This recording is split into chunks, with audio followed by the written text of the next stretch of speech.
Hello and welcome to another short educational video from New Century Planning Associates. My name is Bob Ryerson. I'm the founder of New Century, and I'm pleased to have my longtime partner Lou Torero here with me today.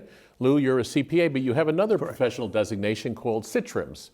We are both certified identity theft risk management specialists. Yes, and in fact, you felt so serious and compelled to study and look into the concept of identity theft that you actually wrote a book on it. Wrote a whole book on the subject, and when I did the research, Lou, I found out that there really are 6 major types of identity theft. Everybody tends to think of the bank and the credit card, the credit-oriented problem, and that's part of it. So shouldn't you just shred your bank statements and cut your expired credit cards and just throw them away? Doesn't that address identity theft? Not exactly. Actually, there are 6 major types. They all can be serious. Look, if it's get me a new Target card, please reissue me another. That's not what we're talking about here. We're talking about a little more serious.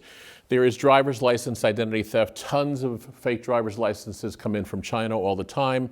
Social security number identity theft, where somebody is using your social security number, either filing a false tax return. Yes, filing tax returns in your name, collecting the refund, and leaving you the problem of fixing the situation. And then when you file, the IRS says, we already sent you your... Correct. Not good. Also, a lot of people use a stolen social security number to get a job. Medical identity theft is a serious one. Child identity theft is unfortunately pretty common. The way this works is, who checks a 7 or 8 or 10-year-old's credit? So the identity thieves know if they can get an 8-year-old's info, they may have 10 years before he or she is going to college and applying for utilities or something like that. Can you give us an example of how serious ID theft could be? Well, the one I should mention, the worst type, which is mercifully pretty rare, is what they call character or criminal identity theft. And this is where someone, 5 states away from you is committing crimes in your name. If you have a common name, it's more likely. And this is an example. We have had cases where people spend time in jail accidentally for things they didn't do. So that is a real serious one. But the one I want to refer to is just to give you an example of how, and I included in each type of these in the book, I included 1 or 2 egregious examples because people aren't aware. Here's a nightmare story. About 10, 15 years ago down in Florida, a lady retired living on a horse farm. One day she walks down to her mailbox and is surprised to see a bill from the local hospital for the amputation of her right foot. And she says, well, this should be easy to solve. I'll just show them I have both of my feet. And of course they realize that, but they say, look, everything's in your name, in your address, you're responsible. So she convinces the insurance company that a fraud has occurred, an imposter had the operation. But the anesthesiologist and the hospital, they're all chasing her, so it becomes a nightmare. And she relegates herself to thinking she's never going to solve it. The story gets worse. About 2 years into the mess, she suffers a heart attack herself and ends up in the hospital with the nurse leaning over her, asking her what she takes for her diabetes. Which she does not have. She does not have. So then she realized that all her records are intertwined with the imposter, so it can actually be life-threatening in certain circumstances. So we do take it pretty seriously. They're not all equal. So if you can't do anything about identity theft, is there any solution? Well, there is. You mentioned before, so is it important to monitor and shred and all that stuff? Yes, but it's a misnomer to think that you can prevent identity theft. We all have too much of our information out in the cloud these days. The school has it, the dentist has it, everybody has your information, right? So we can't prevent breaches. So what is the key then if we can't prevent breaches? Well, it's restoration. That's the key. If you can't prevent ID theft, then the best thing you can do is restore your identity quickly, efficiently. Louis, take a look at this. So here's why we can't prevent it. There was a breach, a huge, I think Forbes called it a Category 5 breach.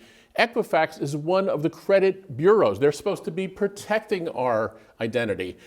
And they've had breaches, huge breaches, right? Names, addresses, birth dates, social security. So if we can't rely on even the credit agencies, in other words, we can't control breaches. Right. So we can monitor. The horse is already out of the barn. The horse is out of the barn. You get an alert, guess what? The horse is out of the barn. So the key is really, because here's what happens.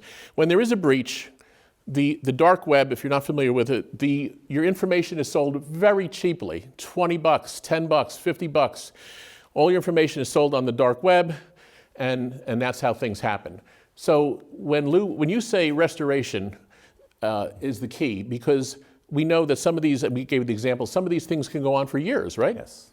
So the good news is that the solution that we use, which we discovered from research, There are plans, fairly inexpensive plans, comprehensive, that cover all 6 types, not just the bank and credit thing. That's important. That's a very, very important. You have to recognize that there are 6 major types. It's not just 1 or 2 types of ID theft. You've got to cover all of them. You never know what's going to happen. And so there are plans available that address this and focus on restoration. A licensed professional investigator, you sign a limited power of attorney, and they go, instead of you fighting the insurance company or the hospital or whatever the case is, they go and do the work and restore you to pre-breach status, and they guarantee, some plans actually guarantee that they will restore your identity. pre-breach status. That's the key, right? You want to go back to where things were. Instead of you spending countless hours and time on the phone, a lot of anxiety, the key is to let a professional restore your Identity. Wouldn't that be expensive though? It's actually not. It's $1 a day, $1.50 a day for these plans. So it's a little part of a financial plan that we do, but we try to, we obviously take it seriously. If we can take that risk off the table for $1 a day. Yes, interestingly enough, we are financial planners, and why are we talking about ID theft? Because it's something that everybody should have. You know, we prepare very, very complicated, thorough financial plans, and all of that could be thrown out the window if there's an ID theft breach that can take place. If it's a serious one. A serious no one, reason yes. to put up with that. So we have solutions. Yes, we do have So if you need more information, give us a shout. We have got a lot of good information on the website, but it is something to take seriously. It sounds like a small part of the plan. It is, but there's no reason to fight through it. Correct. It's small in the sense that it's fairly inexpensive, but it's a very, very comprehensive part of overall financial planning because it's a solid, necessary phenomenon that you have to protect against in the 21st century. It's one of the retirement risks that we talk about in our classes and dinners and so on. Sounds good. Thank you. So again, if you need any more information on this topic, please let us know.